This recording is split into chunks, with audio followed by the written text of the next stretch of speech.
Welcome to Life is for Living. I'm Kylie and this is David Riddell. Anyone who gets away with something will always come back to get away with a little bit more. Tell me, David, is it possible to be kinder than God? Such an interesting question. A lot of people have tried to be kinder than God, and you could say that it's actually the ethos that drives the woke revolution as people are led by their sympathies and by their feelings and by their sense of empathy for the underdog. This has driven an entire ethos, and it's a problem because what Americans call enabling, the English call rescuing, neither terms are really efficient because, of course, rescuing is a good thing, right? And enabling people is a good thing.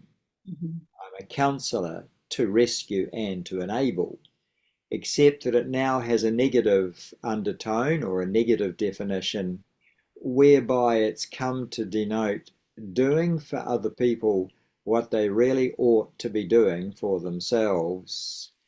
It should be defined as overfunctioning. And overfunctioning means you're crossing the line and you're playing both ends of the court, as it were. You're taking care of both ends of responsibilities, you're taking care of both ends of the conversation. You're not respecting the boundaries of identity. And so a little saying is that if your mother overfunctioned, your wife will never be grateful for her input. If your father overfunctioned, then your husband will never be grateful. And what I mean by that is that we actually disempower people when we enable them or when we rescue them. They don't get on their own 2 feet. They remain dependent and become indeed more dependent. And then outraged and acting as if they've been grievously offended when that rescuing is not forthcoming. As a result, many people today confuse being rescued with being loved.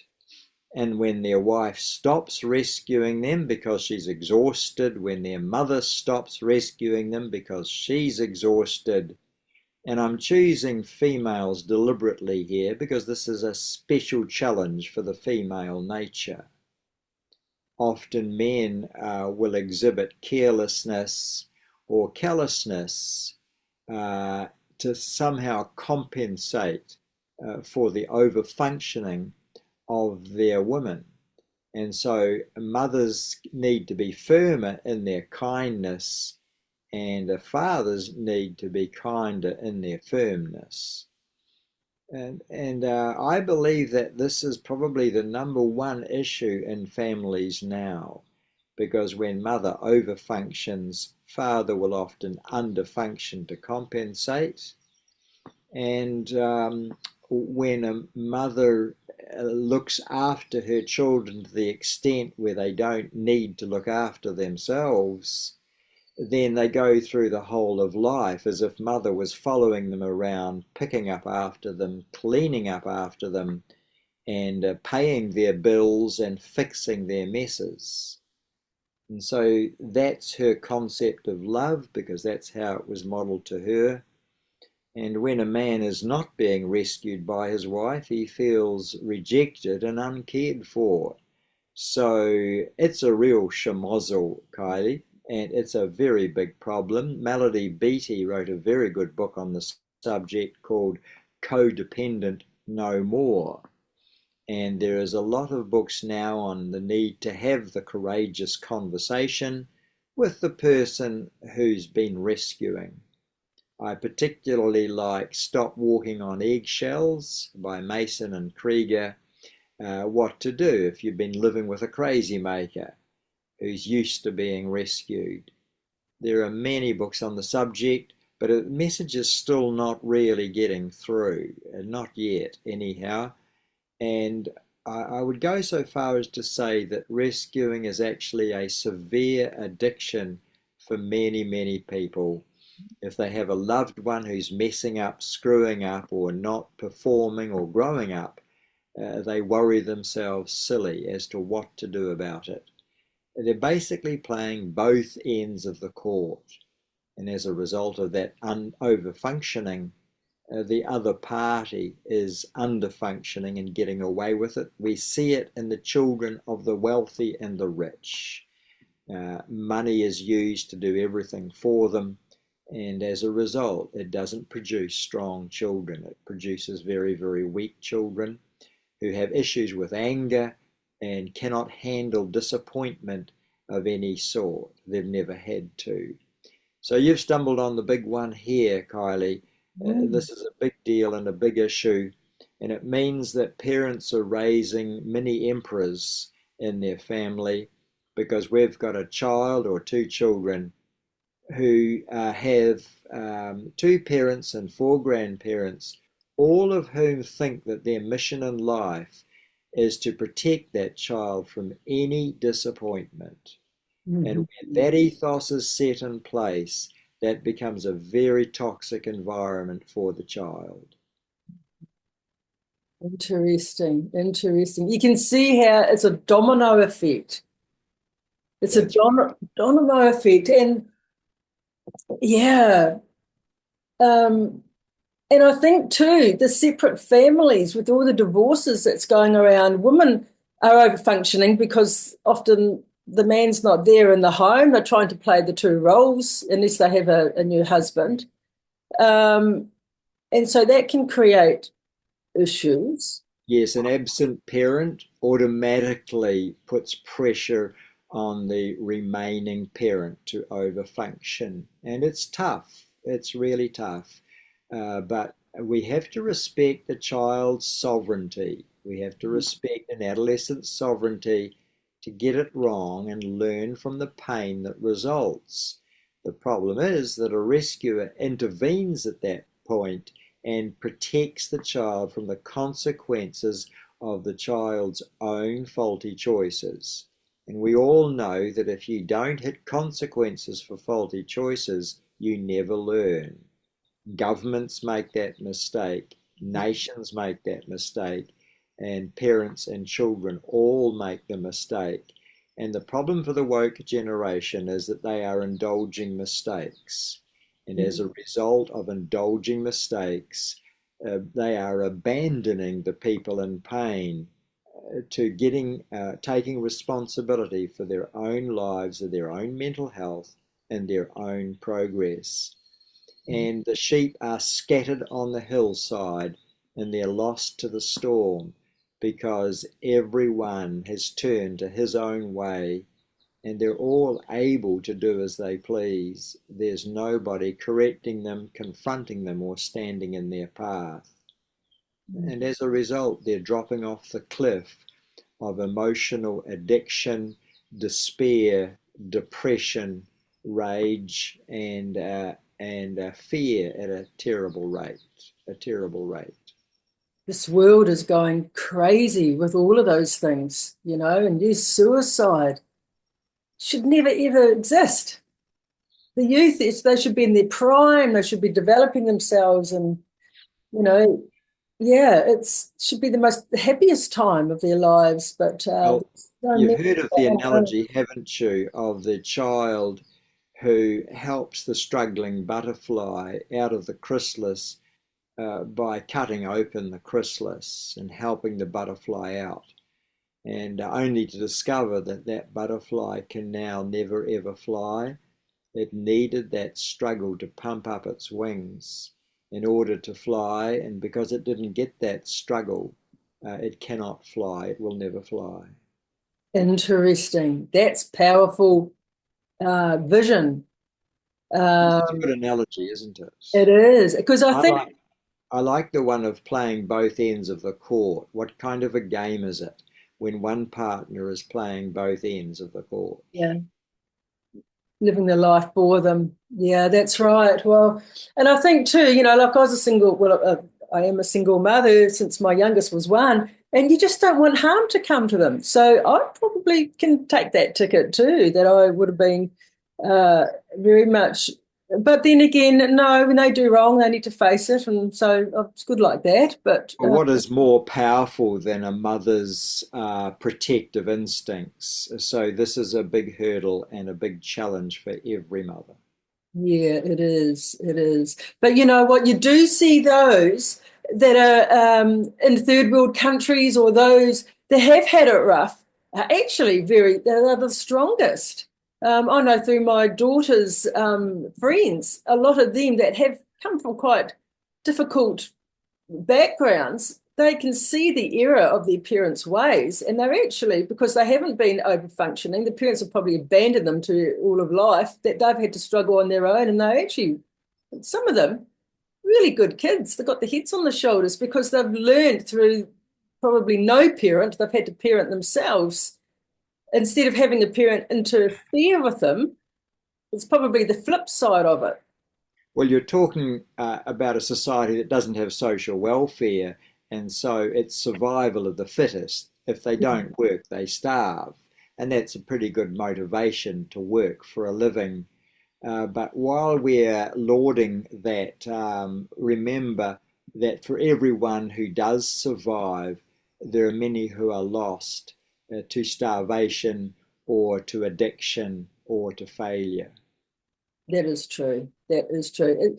Yeah, because there's no safety net. yeah, true. So in a way, should we be a little bit like the birds, where when the kids are big enough, they push them out of the nest and say, "Off you go, fly. See Oh, ya." there's some truth in that, but of course, there's no good pushing a bird out of the nest if they haven't got the ability to fly, is there? I And know. Yeah. so some birds flop back into the nest and need a little bit more training and a little bit more preparation. But when they're 20 and 25 years of age, still depending on mum and dad, there's something wrong. Hmm. Very true. Well, let's go through some of these points that you've got here in your manual. If a man won't work, neither let him eat. Now, let's just stop there for a moment. That's a pretty shocking thing to find in the Bible. This is St. Paul saying that if they won't pull their weight, they haven't actually earned the right to eat in a community. But please note, it says there, he says if a man won't work, he doesn't say if a man can't work. And sometimes we confuse the two. There's such a thing as a disability that means you can't work. We're not going to let that person starve, not in a Christian community. So we want to make that distinction. We also want to talk about tough love at this point. That love can be tough as well as compassionate and soft and tender. Love can also say, hey, you're a big boy now. You have to work this out. You have to live with the consequences of your choices and you have to shape up because otherwise you're going to get knocked over. Reality is coming.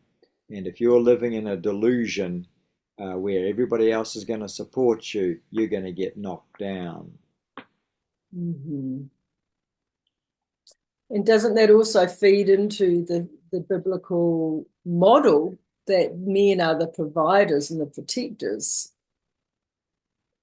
Yes, and they have to believe in their own ability, but that belief comes through surviving failure and learning how to think when you do get knocked down. If you have none of those reassurances built into your thinking, then how are you going to fly? You can't fly, both wings are broken.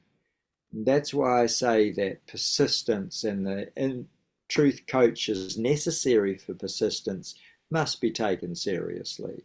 Mm-hmm. Mm-hmm. Okay, here's another one. When a parent always sides with a child who is in trouble with the school or the law, what is likely to become of that child? And it starts even before the school and the law get involved.